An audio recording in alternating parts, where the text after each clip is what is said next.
السلام علیکم ویورز، ہمارے چینل پر خوش آمدید۔ نکالو مجھے، خدا کے لیے مجھے یہاں سے نکالو۔ کون ہو تم؟ مجھے یہاں پر کیوں لائے ہو؟ آخر تمہاری میرے ساتھ کون سی دشمنی ہے جو تم نے مجھے یہاں پر قید کر لیا ہے؟ وہ مسلسل 1 گھنٹے سے چلا رہی تھی، مگر کوئی بھی اس کی چیخوں کا جواب دینے والا نہیں تھا۔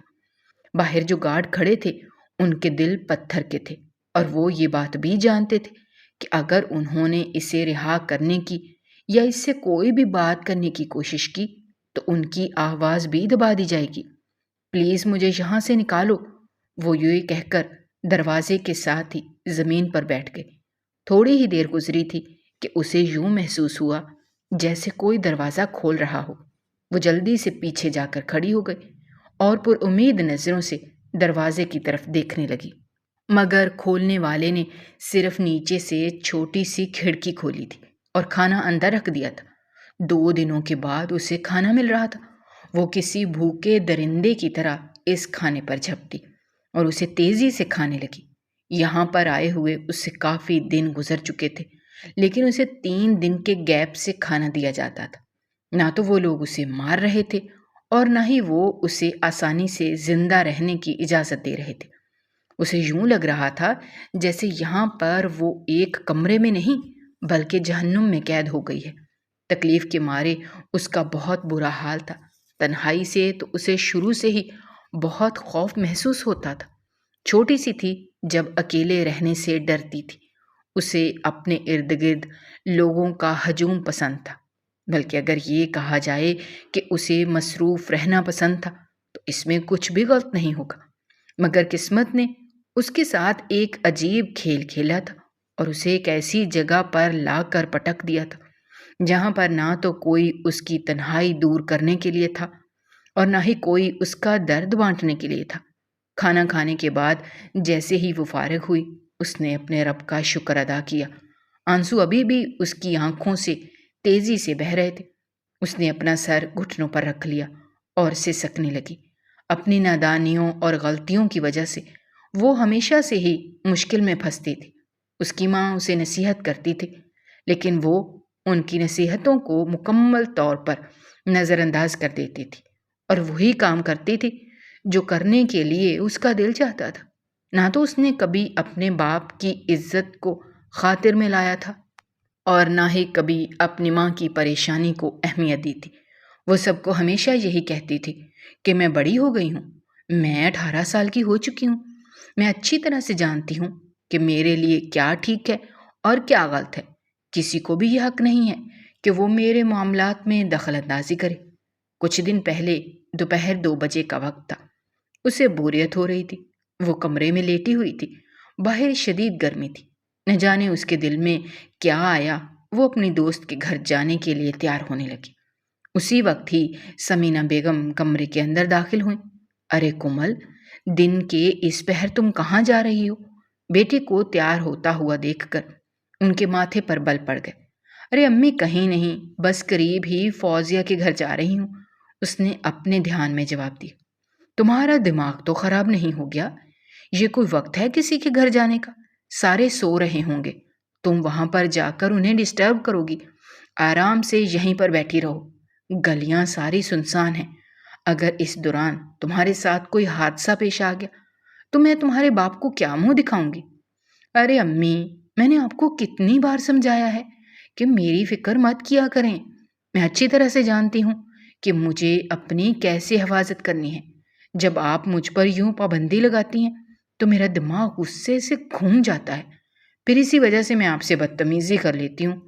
وہ یوں بات کر رہی تھی جیسے اس کے سامنے اس کی ماں نہیں بلکہ کوئی دوست کھڑی ہو اور وہ اس سے شکایت کر رہی ہو۔ اس کا یہ لہجہ دیکھ کر سمینہ بیگم کا بس نہیں چل رہا تھا کہ وہ اس لڑکی کا منہ توڑ ڈالے۔ دادی کے پیار اور محبت نے اسے کچھ زیادہ ہی بگاڑ دیا تھا۔ اب تو وہ کسی کو بھی خاطر میں نہیں لاتی تھی، یہاں تک کہ اس پر تو اس کے ماں باپ کی باتیں بھی اثر نہیں کرتی تھیں، اور یہ بہت ہی پریشانی کی بات تھی۔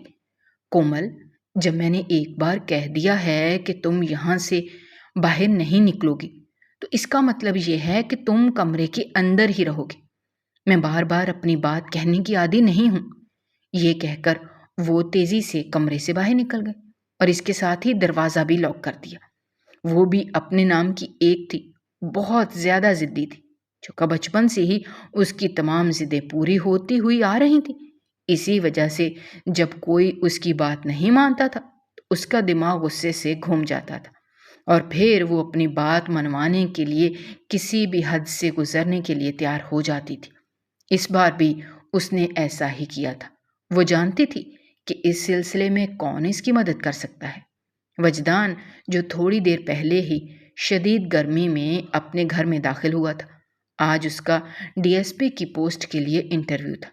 اس نے بہت محنت کی تھی اور اپنی طرف سے پوری کوشش کی تھی کہ وہ کامیاب ہو جائے۔ اب باقی سب کچھ اس نے اپنے رب پر چھوڑ دیا تھا۔ اب جو کچھ ہونا تھا وہ اللہ تعالیٰ کی مرضی سے ہی ہونا تھا۔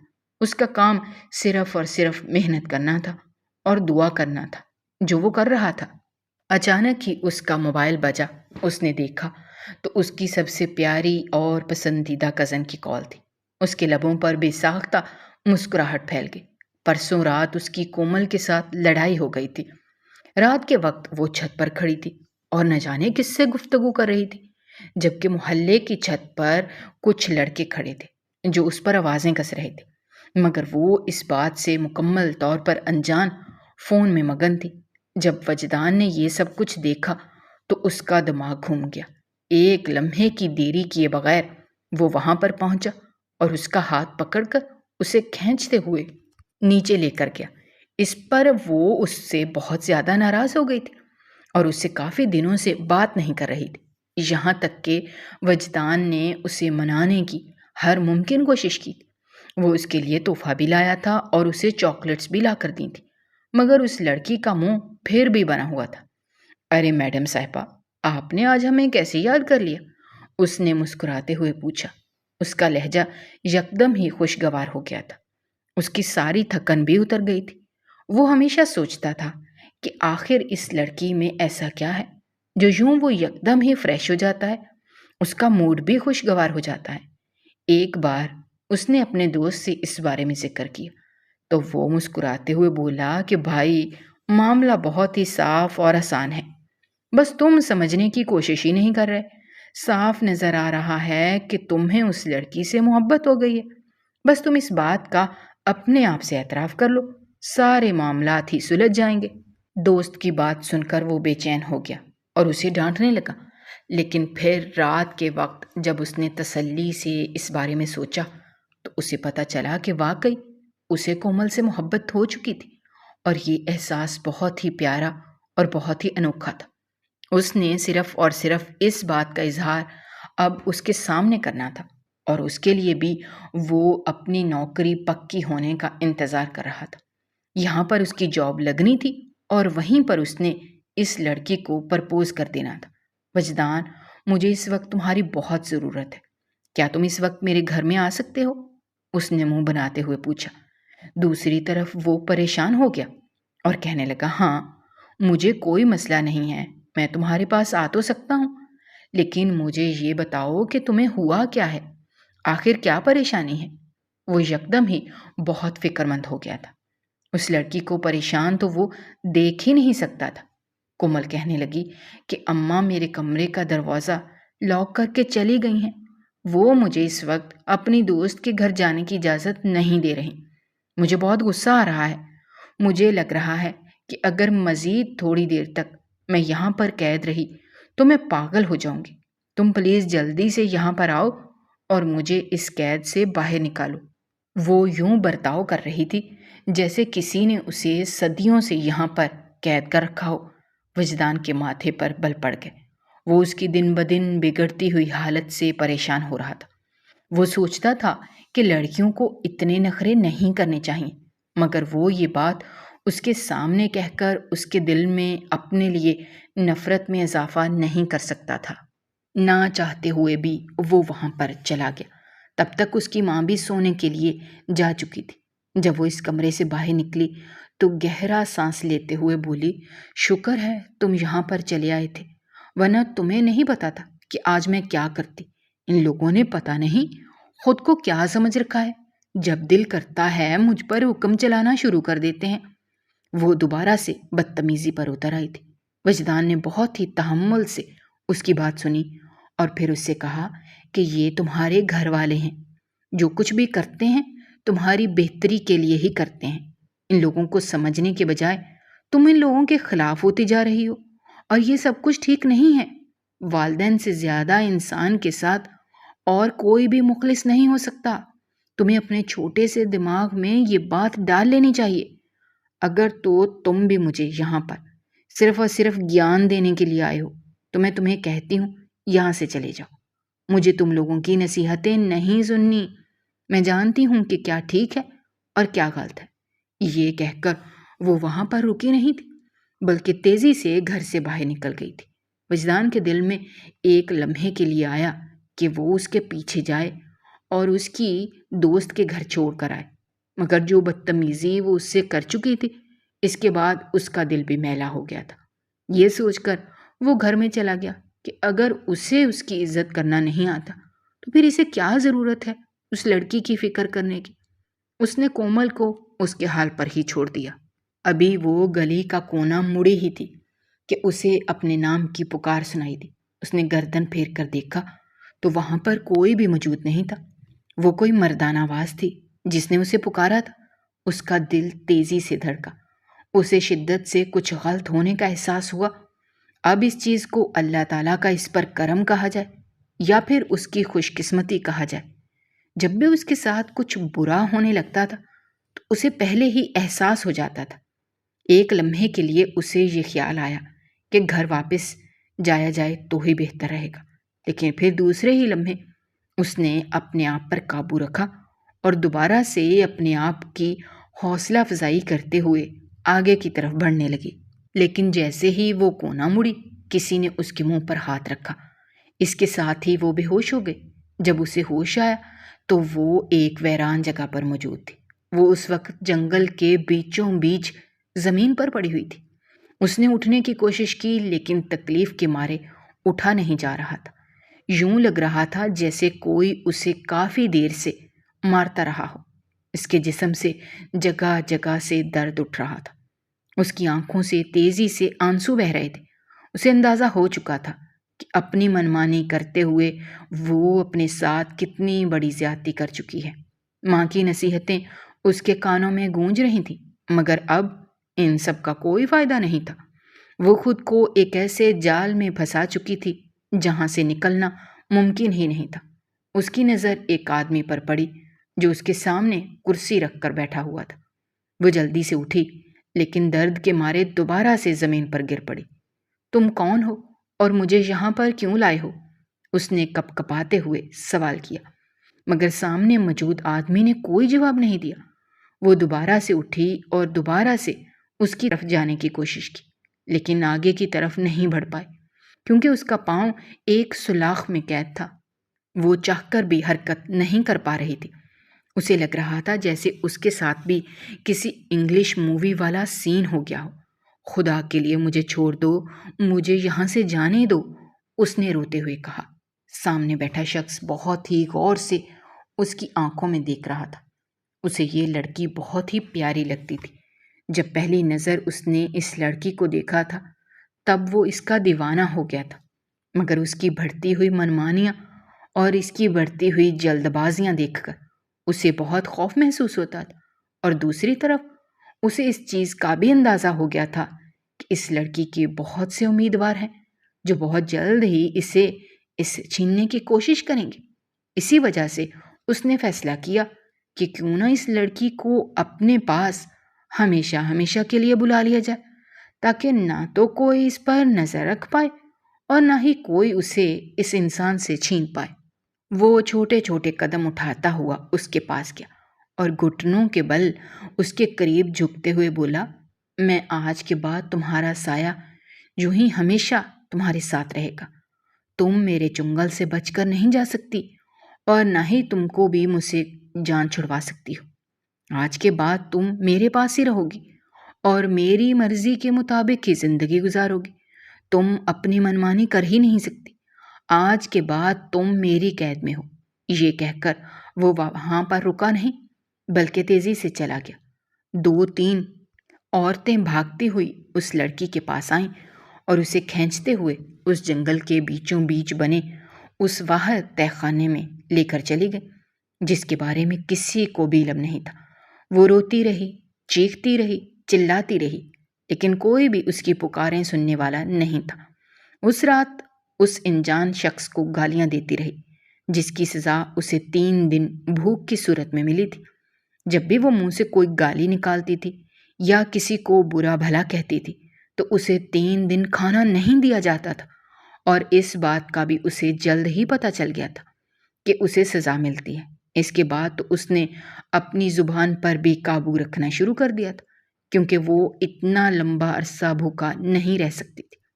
وہ روز ہی باہر کھڑے گارڈز کی منتیں کرتی تھی کہ صرف ایک بار اس آدمی کو یہاں پر بلا لیا جائے جس آدمی نے اسے قید کیا ہوا ہے، مگر مجال ہے جو وہ لوگ اپنے منہ سے ایک لفظ بھی ادا کریں۔ صرف ایک عورت تھی جو اس کے پاس آتی تھی اور اسے نئے کپڑے دے کر جاتی تھی۔ اس کمرے کے ساتھ ہی پچھلے حصے میں ایک چھوٹا سا واش روم بنا ہوا تھا اور ساتھ ہی نہانے کی جگہ بھی موجود تھی۔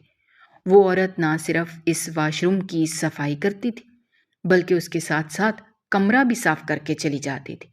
1 سال تو اس نے اندھیرے میں ہی گزار دیا، لیکن پھر اچانک ہی ایک دن اس کے کمرے میں بلب بھی لگ گیا۔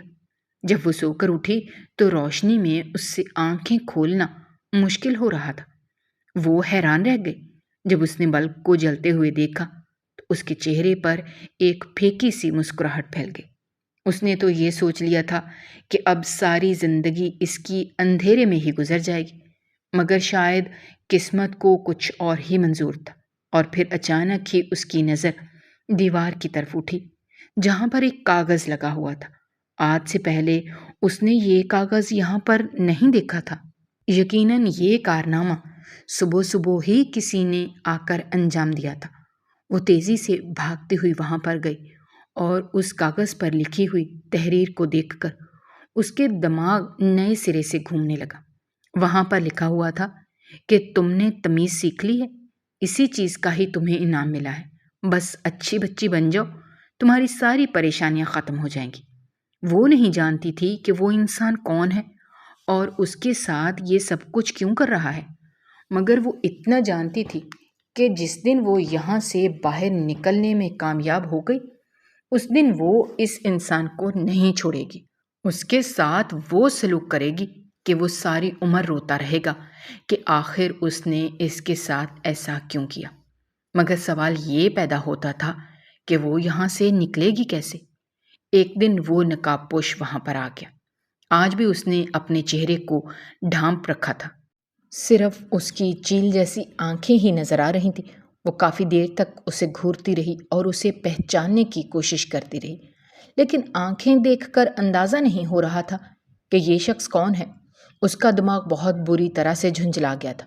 وہ چھوٹے چھوٹے قدم اٹھاتی ہوئی اس کے پاس گئی اور اس کے سامنے جا کر کھڑی ہو گئی۔ وہ بمشکل اس کے کندھوں تک پہنچتی تھی۔ آتی تو میرے کندھوں تک بھی نہیں ہو اور میرے سر پر چڑھ کر ناچ رہی ہو۔ اس انسان کی بات سن کر اسے غصہ آ گیا۔ وہ جلدی سے بولی، ناچ تو تم رہے ہو میرے سر پر چڑھ کر، آخر میں نے تمہارا کیا بگاڑا ہے جو تم میرے ساتھ اتنا بڑا ظلم کر رہے ہو؟ میں تمہارے ساتھ ظلم نہیں کر رہا بلکہ تمہیں بچا رہا ہوں۔ تمہیں تو میرا شکر گزار ہونا چاہیے۔ جب تم یہاں سے نکلو گی تب تمہیں اندازہ ہوگا کہ میں نے تمہارے ساتھ کتنا بڑا احسان کیا ہے۔ اس کی آنکھوں میں آنسو آ گئے۔ وہ تیزی سے نفی میں سر ہلاتے ہوئے کہنے لگی کہ یہ تم میرے ساتھ احسان نہیں کر رہے بلکہ تم میرے ساتھ ظلم کر رہے ہو۔ تم نے مجھے یہاں پر قید رکھا ہوا ہے اور تمہیں اس بات کا ذرا بھی احساس نہیں ہے۔ یہاں پر وقت گزارنا میرے لیے مشکل ہو جاتا ہے۔ اگر اس دن مجھے وہ عورت نہ بتاتی تو مجھے یہ بھی پتہ نہ چلتا کہ یہاں پر رہتے ہوئے مجھے 1 سال ہو گیا ہے۔ خدا کے لیے مجھ پر تھوڑا سا رحم کرو، مجھے کسی ایسی جگہ پر لے کر جاؤ جو رہنے کے قابل ہو۔ تم بلا شبہ مجھے وہاں پر ساری زندگی کے لیے قید رکھنا، لیکن خدا کے لیے میری اس ایک کمرے سے جان چھڑوا دو۔ مجھے باہر کی دنیا دیکھنی ہے۔ سورج دیکھے ہوئے مجھے ایک لمبا عرصہ گزر گیا ہے۔ اب میں پاگل ہو رہی ہوں۔ وہ اپنے بال نوچنے لگی تھی۔ اس کی یہ حالت دیکھ کر سامنے کھڑے نوجوان کے دل کو کچھ ہوا۔ وہ ایسا تو بالکل بھی نہیں چاہتا تھا۔ اس نے ایک گہری سانس لی اور اسے بازو سے پکڑتے ہوئے کہا، ٹھیک ہے، میں تمہاری بات ماننے کے لیے تیار ہوں، مگر تمہیں بھی میری ایک شرط ماننی ہوگی۔ تم مجھ سے وعدہ کرو کہ تم وہاں سے بھاگنے کی کوشش نہیں کرو گی۔ اگر تم نے یہ کوشش کی یا مجھے پتہ چلا کہ تم وہاں سے فرار ہو گئی ہو تو مجھ سے برا کوئی بھی نہیں ہوگا۔ میں قسم اٹھا کر کہتا ہوں کہ میں تمہاری سانسیں تم پر تنگ کر دوں گا اور تمہاری زندگی اجیرن بنا دوں گا۔ بات کرتے کرتے اس کا لہجہ تلخ ہو گیا تھا۔ وہ ہر طرح کی تمیز بھول چکا تھا۔ اسے صرف اور صرف یہ یاد تھا کہ یہ لڑکی اس کی قید میں ہے اور یہاں سے بھاگنے پر اسے صرف اور صرف سزا دی جائے گی۔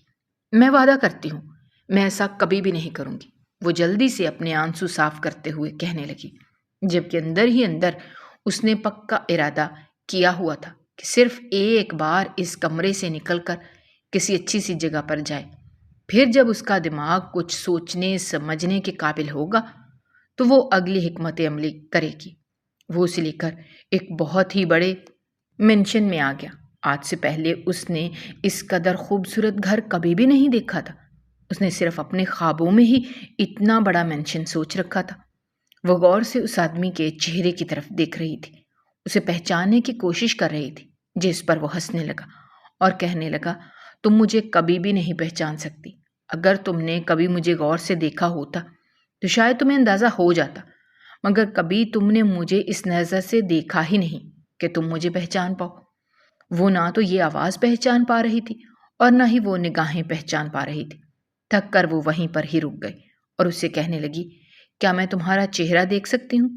اس پر وہ تیزی سے نفی میں سر ہلانے لگا اور کہنے لگا کہ ابھی ٹھیک وقت نہیں آیا، جب ٹھیک وقت آئے گا تب میں تمہیں اپنا چہرہ بھی دکھا دوں گا اور تمہیں یہ بھی بتا دوں گا کہ تمہیں یہاں پر لانے کا کیا مقصد ہے۔ فی الحال تم صرف اپنی زندگی کی طرف توجہ دو اور خوش رہنا سیکھو۔ میرا سب سے بڑا مقصد یہ تھا کہ میں تمہاری زبان کو صاف کر دوں۔ تم بہت گالیاں دینے لگی تھی اور بہت بدتمیزی کرنے لگی تھی، میں نے تمہاری زبان کو تو صاف کر ہی دیا ہے اور اس کے ساتھ ساتھ تمہیں صبر کرنا بھی سکھا دیا ہے۔ 3 سال یہاں پر آرام سے ہو، 3 سال تک تمہیں کسی بھی قسم کی کوئی تکلیف نہیں دی جائے گی اور اس کے بعد تمہارے ساتھ وہی سب کچھ ہوگا جو میں نے اتنے عرصے سے سوچ رکھا ہے۔ یہ کہہ کر وہ وہاں پر رکا نہیں تھا بلکہ دوبارہ سے وہاں سے باہر نکل گیا تھا۔ ایک نوکرانی تیزی سے چلتی ہوئی اس کے پاس آئی اور اس کا ہاتھ پکڑ کر اسے ایک بہت بڑے کمرے میں لے کر چلی گئی۔ اس کمرے میں صرف اور صرف اس کی تصویریں تھیں، چھوٹی سے لے کر بڑی بڑی تصویریں وہاں پر موجود تھیں۔ وہ حیرت سے منہ کھولے انہیں دیکھے چلی جا رہی تھی۔ پھر اس نوکرانی سے پوچھنے لگی، یہ سب کچھ یہاں پر کس نے رکھوایا ہے؟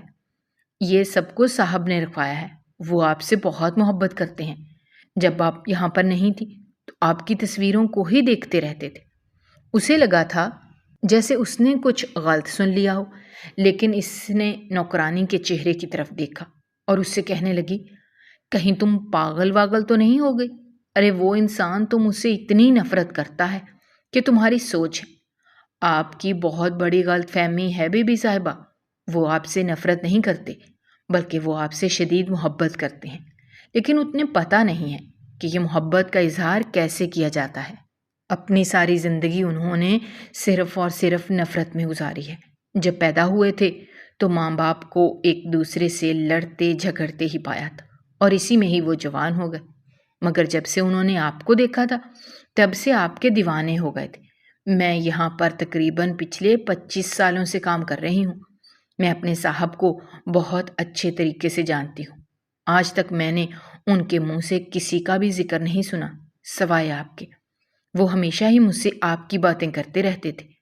کومل چڑھ کر بولی، اگر وہ مجھ سے اتنی ہی محبت کرتا ہے، اگر وہ میرے پیچھے اتنا ہی پاگل ہے تو پھر وہ مجھے یہاں قید کر کے کیوں رکھ رہا ہے؟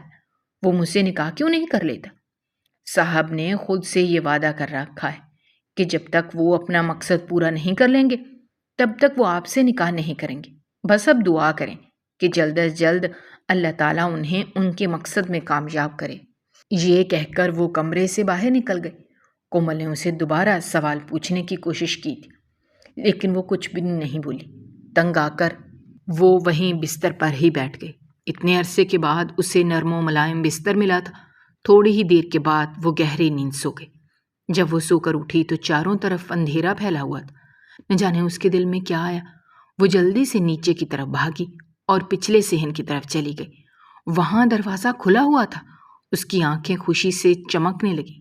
اس سے پہلے کہ وہ قدم اٹھاتی، اپنے نام کی پکار پر رک گئی۔ اس نے گردن پھیر کر دیکھا تو سامنے ہی وہ نقاب پوش کھڑا تھا، جو آنکھوں سے اسے غصے سے گھور رہا تھا۔ اس نے جلدی سے اپنے لبوں پر پھیکی سی مسکراہٹ سجا لی اور کہنے لگی، ارے میں آپ کو ہی ڈھونڈ رہی تھی، آپ یہاں پر ہیں؟ اس نے فوراً ہی اپنا رخ تبدیل کیا اور اس نقاب پوش کی طرف چلنے لگی۔ نہ جانے کیوں مجھے ایسا لگ رہا ہے کہ تم مجھے نہیں بلکہ باہر نکلنے والے راستے کو ڈھونڈ رہی تھی۔ اس نے ایک نظر سر سے لے کر پاؤں تک اس چھوٹی سی لڑکی پر ڈالی، جو اس وقت دوپٹے سے بالکل بے نیاز تھی، اور اگر اس صورت میں وہ باہر نکل جاتی تو شاید اسے اپنی حفاظت کرنا مشکل ہو جاتی۔ نقاب پوش نے جلدی سے اپنی جیکٹ اتاری اور اسے پہناتے ہوئے کہا، اپنی عزت کرنا خود سیکھو۔ جب تک تم اپنی عزت خود نہیں کرو گی تب تک تمہاری کوئی بھی عزت نہیں کرے گا۔ عورت کی عزت دوپٹے کے بغیر ممکن نہیں ہے۔ آج کے بعد میں تمہیں دوپٹے کے بغیر حویلی میں گھومتا ہوا نہ دیکھوں۔ اس حویلی میں بہت سارے مرد بھی کام کرتے ہیں، اور اگر میں نے دیکھا کہ کسی کی نظر تم پر پڑ گئی تو نہ صرف میں ان کی آنکھیں نکال دوں گا بلکہ اس کے ساتھ ساتھ تمہیں بھی اس کی سزا ملے گی۔ یہ کہہ کر وہ وہاں پر رکا نہیں بلکہ تیزی سے نکل گیا تھا، اور اس کے ساتھ ہی چوکیدار نے پچھلا دروازہ بھی بند کر دیا تھا۔ وہ شش و پنج میں مبتلا اسی جگہ پر کھڑی تھی اور سوچ رہی تھی کہ اگر وہ انسان اس کی اتنی ہی فکر کرتا ہے تو پھر اسے نکاح کیوں نہیں کر لیتا؟ آخر ایسی بھی کون سی مجبوری ہے جس کی وجہ سے اس نے صرف اور اسے قید رکھا ہوا ہے؟ اب تو اسے اپنے ماں باپ کی بھی فکر ہونے لگی تھی کہ نہ جانے وہ اس کے بارے میں کیا سوچتے ہوں گے۔ 2-3 بار اس نے نقاب پوش سے اس کے بارے میں بات کی تو وہ ہنستے ہوئے کہنے لگا، وہ تمہارے بارے میں کچھ بھی نہیں سوچتے بلکہ وہ تو شکر ادا کر رہے ہیں کہ تم سے جان چھوٹ گئی ہے۔ اس سے یہ سن کر بالکل بھی یقین نہیں آیا تھا کہ اس کی ماں اس کے ساتھ جتنا مرضی برا سلوک کیوں نہ کر لے، لیکن وہ جانتی تھی کہ اس کی ماں اس سے بہت محبت کرتی ہے۔ آخر کوئی ماں کی ایسی اپنی بیٹی کو بھول سکتی تھی؟ تقریباً 3 سالوں کے بعد وہ وہاں سے نکلنے میں کامیاب ہو گئے۔ اس وقت اس نے نقاب پوش کا اعتماد بھی حاصل کر لیا تھا۔ ابھی وہ راستے میں ہی تھی کہ کالی گاڑی اس کے پاس آ کر رکی۔ اندر بیٹھے ہوئے لوگ بہت ہی عجیب و غریب تھے۔ وہ اسے گندی نظروں سے دیکھ رہے تھے۔ اسے شدت سے کچھ غلط ہونے کا احساس ہوا۔ اس نے وہاں سے بھاگنا شروع کر دیا۔ گاڑی بھی اس کے پیچھے چلتی جا رہی تھی۔ اس کے ساتھ ہی وہ جنگل میں جا کر گم ہو گئے۔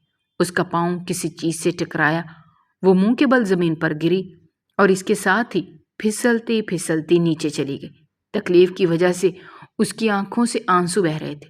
اس کا سر کسی چیز سے ٹکرایا جس کی وجہ سے وہ بے ہوش ہو گئی۔ جب اسے ہوش آیا تب وہ کمرے میں موجود تھی اور قریب ہی ارسلان کھڑا تھا۔ وہ کافی حد تک بدل گیا تھا لیکن اس کی آواز ابھی بھی ویسی کی ویسی ہی تھی۔ اس نے جب سامنے کومل کو دیکھا تو چند لمحوں کے لیے اسے اپنی آنکھوں پر یقین ہی نہیں آیا۔ یہ اس کی کالج کی محبت تھی جو کہ عرصہ پہلے گم ہو گئی تھی۔ نہ جانے اسے زمین کھا گئی تھی یا آسمان نگل گیا تھا۔ اس کے ساتھ ہی وہ تیزی سے کمرے سے باہر نکلا اور جنید صاحب کو کال کر ڈالی، آپ کی بیٹی مل گئی ہے، اب مجھے بتائیں کہ اس کا کیا کرنا ہے۔ وہ اس بات سے انجان تھا کہ وجدان اس کے پیچھے ہی کھڑا ہے۔ جب اس نے ارسلان کے کندھے پر ہاتھ رکھا تو وہ جلدی سے ہوش کی دنیا میں آیا اور پلٹ کر دیکھا تو وہاں پر وجدان تھا۔ ارے تم یہاں پر کیا کر رہے ہو؟ تم نے تو مجھے ڈرا ہی دیا تھا۔ میں تمہیں خوشخبری سنانا چاہتا تھا کہ تمہاری کزن مل گئی ہے۔ اس سے پہلے کہ وہ مزید کچھ کہتا، وجدان چھوٹے چھوٹے قدم اٹھاتا ہوا اس کے پاس گیا اور اس کے سامنے موبائل لہرا دیا۔ اس میں نظر آنے والی ویڈیو کو دیکھ کر ارسلان کو لگا کہ کسی نے 7 آسمان اس کے سر کے اوپر گرا دیے ہوں۔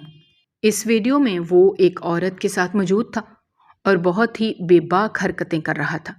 یہ سب اگر وائرل ہو جاتا تو اس کی کہیں بھی کوئی عزت نہ رہتی، یہاں تک کہ اس کے گھر والے بھی اسے گھر سے بے دخل کر دیتے۔ وہ طرف اٹھا اور اسے کہنے لگا کہ تمہیں یہ کیسے پتہ چلا؟ مجھے اس کے علاوہ بھی تمہارے بارے میں سب کچھ پتہ ہے۔ تم آج سے پہلے تک جنید صاحب کے لیے کام کر رہے تھے، لیکن اب تم میرے لیے کام کرو گے۔ خبردار جو تم نے اس لڑکی کو نقصان پہنچانے کی کوشش کی، ورنہ مجھ سے برا کوئی بھی نہیں ہوگا۔ میں تمہیں بھی ایک ایسی جگہ پر غائب کر دوں گا جہاں سے تمہاری واپسی کبھی بھی ممکن نہیں ہو پائے گی۔ ارسلان نے سیٹی کی صورت میں اپنے ہونٹ بجائے اور کہنے لگا، اچھا تو تم نے ہی اسے غائب کر رکھا تھا؟ تبھی تو میں کہوں تمہیں کچھ بھی کہنے کی یا سوچنے کی ضرورت نہیں ہے۔ تم صرف اور صرف وہ کرو جو میں کروا رہا ہوں۔ آج سے 4 سال پہلے کومل کو کسی اور نے نہیں بلکہ وجدان نے ہی قید کیا تھا، اور وہ اس وجہ سے تھا کیونکہ وہ اس سے بدلہ لینا چاہتا تھا۔ کومل حد سے زیادہ بدتمیز ہو گئی تھی، اس کی منمانیاں بھی بڑھتی چلی جا رہی تھیں۔ وہ جانتا تھا کہ اگر یہ سب کچھ چلتا رہا تو اس کے لیے زندگی گزارنا مشکل ہو جائے گا۔ وہ ایک بہت بڑے راز سے واقف تھا۔ وہ راز تھا کہ کومل اپنے والدین کی سگی اولاد نہیں تھی، کبیر خان اور سونم خان کی بیٹی تھی۔ رشیدہ بیگم نے اسے عرصہ پہلے ہی ان لوگوں سے چرا لیا تھا اور اسے اپنے ساتھ لے کر چلی گئی تھی۔ ان لوگوں نے اسے ڈھونڈنے کی ہر ممکن کوشش کی تھی، مگر وہ اپنی بچی کو نہیں تلاش کر پائے تھے۔ اس راز کے بارے میں وجدان بھی جانتا تھا کیونکہ اس کا شمار بھی گھر کے سمجھدار لوگوں میں ہوتا تھا۔ وہ کومل سے تقریباً 8 سال بڑا تھا۔ اس نے کومل کو اس لیے اغوا کیا تھا کیونکہ اس نے اس کے والدین کو بات کرتے ہوئے سن لیا تھا۔ دراصل وہ فیصلہ کر چکے تھے کہ وہ اس لڑکی کو استعمال کریں گے۔ دراصل انہیں کبیر خان کے کچھ دشمنوں کے بارے میں پتہ چلا تھا جو اس کی کمزوری تلاش کر رہے تھے۔ جنید صاحب نے فیصلہ کر لیا تھا کہ وہ اس معصوم سی بچی کو اس انسان کے حوالے کر دیں گے تاکہ اس سے پیسے لے لیں اور وہ انسان بھی اپنا بدلہ پورا کر لے۔ جب وجدان کو اس بارے میں پتہ چلا تو اس کا دماغ گھوم گیا۔ وہ ایسا کسی بھی صورت ممکن نہیں ہونے دے سکتا تھا۔ کبیر خان سے جا کر اس نے اس سلسلے میں بات کی۔ وجدان کے اپنے سگے ماں باپ کا ایک لمبا عرصہ پہلے ہی انتقال ہو گیا تھا۔ وہ اپنے چچا چچی کے ساتھ ہی رہتا تھا جنہوں نے اس کی پرورش کی تھی اور اسے اس مقام پر لائے تھے۔ اس دوران بھی اسے بہت ساری مشکلات کا سامنا کرنا پڑا تھا، مگر وہ مصیبت ہی بہت تحمل مجھ سے برداشت کر گیا تھا۔ اب تو وہ ایک مضبوط انسان بن گیا تھا جسے توڑنا بھی مشکل ہو گیا تھا۔ کبیر خان کی مدد سے ہی اس نے CSS کی تیاری کی تھی اور امتحان دے کر DSP بن گیا تھا۔ اس کے بعد اس نے مزید پروموشن کروا لی تھی۔ اسے کبیر خان کی پوری سپورٹ حاصل تھی۔ انہوں نے اسے اپنا بیٹا مان لیا تھا اور یہ فیصلہ کر دیا تھا کہ وہ اپنی بیٹی کی شادی اسی سے کریں گے۔ اس کے لیے وہ ایک اچھے وقت کا انتظار کر رہے تھے۔ دوسری طرف وجدان کو یہ بھی خبر ملی تھی کہ لڑکیاں اس ملک سے اسمگل کی جا رہی ہیں۔ اب اس نے اس آدمی کو تلاش کرنا تھا جو یہ کام کر رہا تھا۔ بہت جلد ہی وہ اس آدمی تک بھی پہنچ گیا جو کوئی اور نہیں بلکہ ارسلان اور جنید صاحب تھے۔ اس نے اس پورے کھیل میں کومل کو نوالا بنانے کا فیصلہ کیا تھا۔ وہ جانتا تھا کہ کومل کو بھی وہ لوگ باہر اسمگل کرنے کی کوشش کریں گے کیونکہ وہ بہت خوبصورت تھی، اور سب سے بڑی بات تو یہ تھی کہ وہ بے حد پرکشش تھی۔ اسے یہ بھی پتا تھا کہ ارسلان ساری کی ساری باتیں جا کر جنید صاحب کو بتا دے گا، مگر وہ کسی سے بھی ڈرتا نہیں تھا۔ اس نے اپنا کھیل کھیلنا شروع کر دیا تھا۔ وہ جانتا تھا کہ جیت اسی کی ہوگی۔ ارسلان نے جب جا کر یہ سب کچھ جنید صاحب کو بتایا تو وہ غصے سے بے قابو ہو گئے۔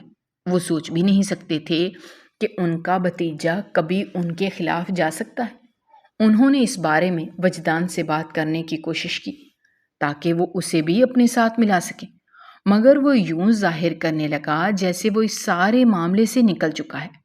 اس نے کہہ دیا تھا کہ ماضی میں جو کچھ بھی میں نے کیا ہے میں اس پر شرمندہ ہوں۔ اب میرا نہ تو آپ کے ساتھ کوئی تعلق ہے اور نہ ہی آپ کی بیٹی کے ساتھ کوئی تعلق ہے۔ آپ جو دل میں آئے وہ کریں۔ اس کی سوچ کے عین مطابق ایسا ہی ہوا۔ جنید صاحب نے فوراً ہی فیصلہ سنا دیا کہ وہ اپنی بیٹی کو دوسرے ملک اسمگل کر دیں گے۔ ویسے بھی یہ لڑکی اب ان کے گلے میں ہڈی کی طرح پھنس گئی تھی۔ انہوں نے اس کو بھی اپنے ایک جاننے والے کے پاس بھجوا دیا جو یہ کام کر رہا تھا۔ انہیں دوسرے ملک سمگل نہیں کیا جانا تھا، بلکہ انہیں مختلف کوٹھوں پر پہنچایا جانا تھا تاکہ ان سے وہ کام کروایا جا سکے جس کے ذریعے وہ اچھے خاصے پیسے کما سکیں۔ ساری لڑکیاں اس وقت بہت ڈری سہمی ہوئی تھیں۔ خوف کے مارے اس کا اپنا حال بہت برا تھا۔ کومل کو سمجھ نہیں آ رہی تھی کہ وہ کیا کرے، کیسے یہاں سے باہر نکلے۔ اپنے ستیلے باپ کی یہ حالت دیکھ کر اسے بہت افسوس ہو رہا تھا۔ وہ سوچ بھی نہیں سکتی تھی کہ زندگی میں اسے اس طرح کی سچائی کا بھی سامنا کرنا پڑے گا۔ وہ اپنے کیے پر پچھتا رہی تھی کہ آخر کیا ضرورت تھی اسے اس نقاب پوش کے چنگل سے نکلنے کی۔ اگر وہ وہیں پر رہتی تو کم از کم آج اسے اس طرح کی صورتحال کا سامنا نہ کرنا پڑتا۔ اس سے پہلے کہ انہیں مختلف گاڑیوں میں بٹھایا جاتا اور وہاں پر اپنے کچھ آدمی لے کر پہنچ گیا۔ پولیس بھی وہاں پر آ چکی تھی۔ ان سب لوگوں کو گرفتار کر لیا گیا تھا جو بڑے بڑے مجرم تھے۔ انہیں سزا دلوانے کے لیے جیل لے جایا گیا تھا۔ کومل اپنے حقیقی والدین سے مل کر بہت خوش تھی۔ وہ کافی دن کبیر خان کے گلے لگ کر پھوٹ پھوٹ کر روتی رہی۔ اپنی بیٹی کو پا کر ان کی خوشی کا کوئی ٹھکانہ نہیں تھا۔ اتنا عرصہ انہوں نے انتظار کیا تھا، اب تو وہ مکمل طور پر امید چھوڑ چکے تھے، لیکن اللہ تعالیٰ نے انہیں دوبارہ سے زندگی کی سب سے بڑی خوشی دے دی تھی۔ وہ چھوٹی سی تھی جب ان سے چھینی گئی تھی، اب تو وہ جوان ہو چکی تھی اور ایک مکمل اور خوبصورت لڑکی بن چکی تھی۔ جب اسے پتہ چلا کہ وہ نقاب پوش کوئی اور نہیں بلکہ وجدان تھا تو وہ یقین ہی نہیں کر پائی۔ اگر ایسا تھا تو میں آپ کو پہچان کیوں نہیں پائی؟ اس نے بے چینی سے کہا۔ وہ اس لیے کیونکہ تم نے کبھی بھی میری ذات میں دلچسپی ہی نہیں لی تھی۔ تم جب بھی مجھ سے بات کرتی تھی جلد بازی میں کر کے نکل جاتی تھی۔ مجھے ہی نہیں یاد آج سے پہلے کبھی تم نے غور سے میرے چہرے کو دیکھا ہو۔ جب وہ نقاب میں لگا رہا تھا تب مجھے بھی ڈر تھا کہ کہیں ایسا نہ ہو کہ تم مجھے پہچان لو، لیکن تمہارا رویہ دیکھ کر میں مطمئن ہو گیا۔ جہاں تک آواز تبدیل کرنے کا سوال تھا تو یہ میرے لیے کوئی مشکل کام نہیں تھا۔ میں نے اس کی ٹریننگ کر رکھی تھی۔ لہجہ بھی میں بہت اچھے طریقے سے بدل سکتا تھا۔ وہاں 1 سال میں نے تمہیں اس وجہ سے رکھا تھا کہ تمہارا دماغ ٹھکانے آ جائے، اور اس کی اجازت مجھے تمہارے والدین نے بھی دی تھی۔ جہاں تک اس بڑی حویلی سے نکلنے کا سوال ہے تو اگر میں نہ چاہتا تو تم وہاں سے قدم بھی باہر نہیں نکال سکتی تھی۔ وہ سب کچھ میرے کھیل کا حصہ تھا۔ میں نے خود ہی اپنے چوکیداروں کو کہا تھا کہ وہ اس بار تمہیں نہ روکیں بلکہ یہاں سے باہر نکلنے کی اجازت دے دیں، کیونکہ میں جان چکا تھا کہ باہر جنید صاحب کے آدمی گھوم رہے ہیں۔ ان کے پاس تمہاری تصویر تھی۔ مجھے یقین تھا کہ وہ تمہیں پہلی ہی نظر میں پہچان لیں گے، اور ایسا ہی ہوا۔ مگر تم وہاں سے باہر نکلی اور یوں ارسلان کے ہاتھ لگ گئے۔ ارسلان کو بھی میں نے کال کر کے بتایا تھا کہ تم اس جگہ پر موجود ہو۔ وہ سوچ بھی نہیں سکتی تھی کہ یہ انسان اس قدر شاطر دماغ کا مالک ہو سکتا ہے جس نے اتنا عرصہ اسے بے وقوف بنا کر رکھا تھا اور اسے پتہ بھی نہیں لگا تھا۔ خیر، ماضی میں جو کچھ بھی ہونا تھا وہ تو ہو ہی چکا تھا۔ اب تم میرے پاس موجود ہو اور میرے لیے اس سے بڑھ کر خوشی کی اور کوئی بات نہیں۔ میں چاہتا ہوں کہ اب ہم پرسکون انداز میں اپنی زندگی کی نئی شروعات کریں۔ کیا تم میرا ساتھ دینے اور میرا ہاتھ تھامنے کے لیے تیار ہو؟ یہ کہے گا اس نے اپنا ہاتھ بڑھایا جو اس نے خوشی خوشی تھام لیا۔ اگر آپ کو ہماری کہانیاں پسند آ رہی ہیں تو ہمارے چینل کو سبسکرائب کیجیے، ویڈیوز پر کمنٹ کیجیے اور شیئر کیجیے۔ شکریہ۔